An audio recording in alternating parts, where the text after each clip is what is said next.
Saya lahir dari keluarga yang broken ya. Saya pernah menangis di kamar mandi, nangis di kamar. Saya berpikir bahwa kenapa sih saya dilahirkan di dunia ini hanya untuk menderita gitu.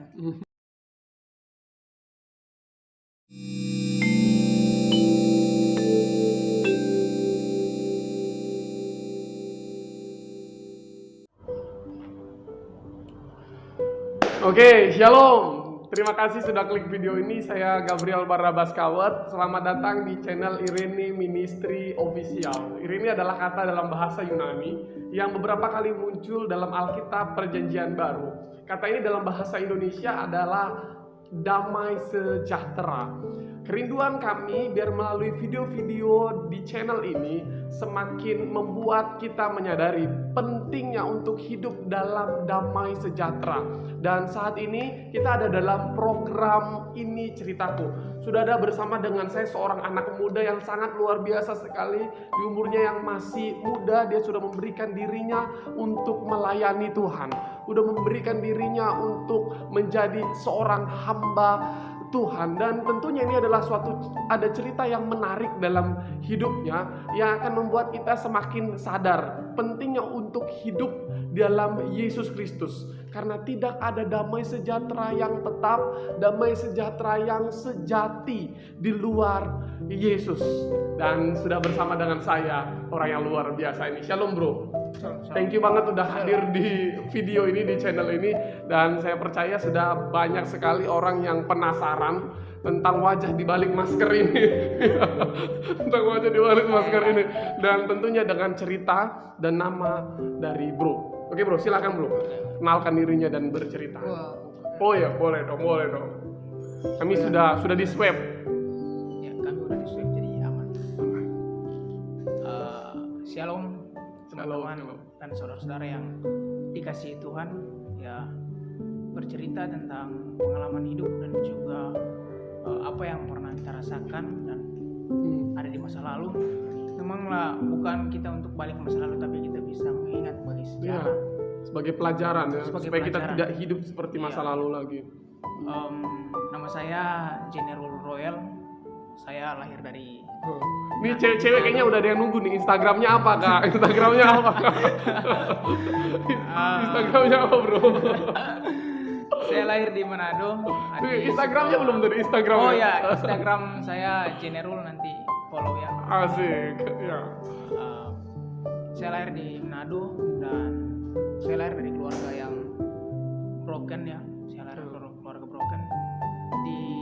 Saya lahir waktu itu tidak ada yang, kebanyakan tidak ada yang suka gitu dari peristiwa yang saya lahir, karena keluarga dari bapak nggak suka dan juga sebagian keluarga dari mama juga nggak suka, dan juga keluarga ya memang sangat sedih lah kalau bisa dibilang.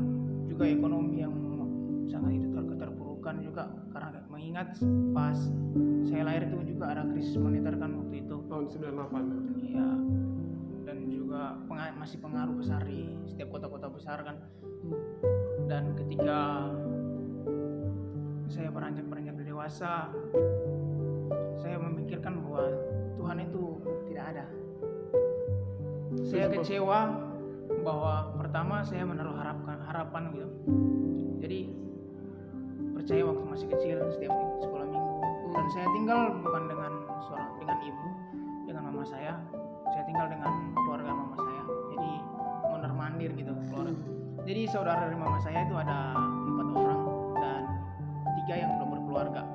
Jadi saya mondar mandir hidup dengan mereka, dan kehidupan ya petani kan. Jadi saya kerja di kebun. Memang sangat kelam banget di dalam kehidupan. Kalau mau diceritakan kepada batu, mungkin batu akan menangis ya. Itu bagaimana? Jadi penasaran nih, gimana ya. Tuh kelamnya bagaimana bro? Sampai batuk bisa menangis tuh, gimana kelamnya tuh bro? Jadi dari kecil sampai besar tidak merasakan kasih sayang dari seorang ayah, dan mengingat juga mama juga kerja, jadi kasih sayang yang dia kasih ke saya itu sangat sedikit bisa dibilang, karena waktu dan juga juga kalau masih bisa dibilang hidup terbatas juga di Manado, dan bersekolah ya puji Tuhan bisa sekolah sih, bisa sekolah. Ketika pada saat itu mama saya kan janda. Ketika dia udah move on ya, dia udah move on dan dia move on dan dapat suami lagi. Waktu itu saya umur 7 tahun. Lumayan lama juga mama menjanda 7 tahun. Dan di situ ekonomi keluarga udah membaik, dan pada saat itu bukannya saya berharap untuk lebih dekat dengan orang tua, tapi orang tua saat itu mereka pergi ke merantau, jadi saya ditinggal lagi gitu ditinggal. Saya memiliki 3 adik, yang pertama laki-laki dan yang ketiga 4 kembar perempuan. Di balik kisah yang kelam itu, saya percaya bahwa disitulah tangan Tuhan yang nyata di setiap apa yang kita lewati. Saya pernah menangis di kamar mandi, nangis di kamar. Saya berpikir bahwa kenapa sih saya dilahirkan di dunia ini hanya untuk menderita gitu. Iya, kenapa saya lahir di dunia ini hanya untuk menderita. Dan ketika rasa kekecewaan itu terus ada di dalam hati dan udah berakar di dalam hati, pergaulan udah tidak terkontrol,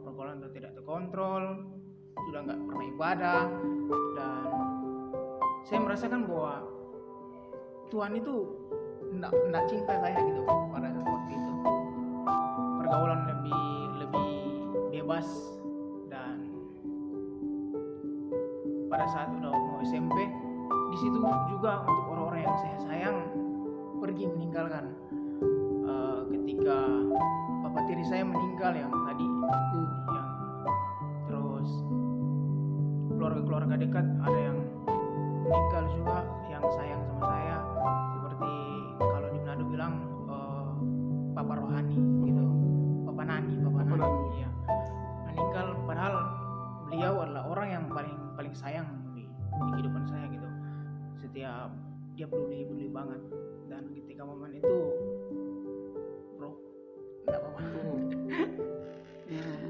ya, ketika momen itu saya merasa bahwa kenapa orang-orang yang saya sayang Tuhan harus panggil gitu, dan kekecewaan itu semakin besar dalam hati. Kecewaan dengan Tuhan ya, kecewa, dan memang luka itu terus, tapi dalam hati terus saya harus sekolah gitu, saya walaupun memikirkan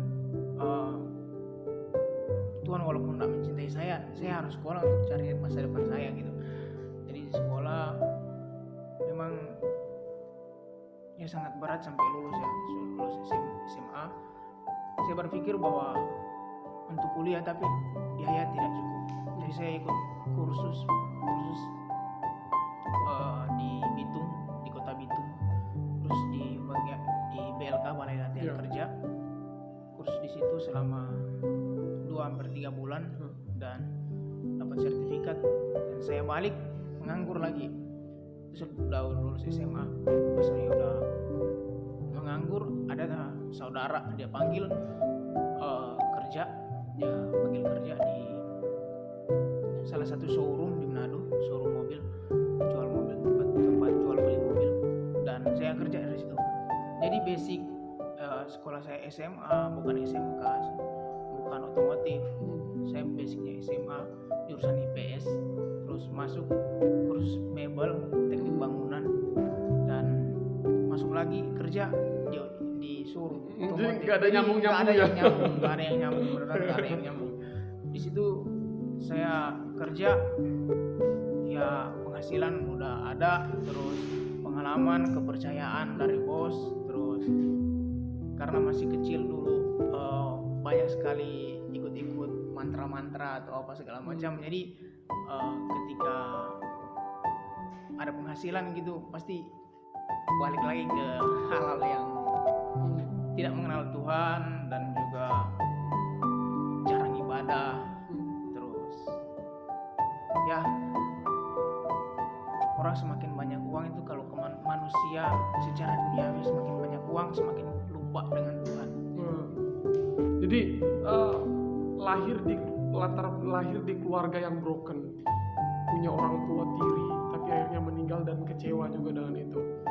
Ada nggak sih dampak dalam general, maksudnya berkomunikasi dengan teman, membaur dengan teman? Karena tidak sedikit orang yang lahir di keluarga yang akhirnya broken, itu berpengaruh dengan cara hidup mereka. Mereka akhirnya jatuh dalam narkoba, mabuk-mabukan, kekerasan. Orang Manado bilang suka baku tikang, suka baku tusuk. Kalau selalu mengutamakan emosi. Kalau emosinya udah naik, dia mau lakukan semua cara sampai emosinya itu ternetralisir gitu. Jadi kalau egonya ini belum tercapai, dia harus ikutin. Maksudnya seperti itu.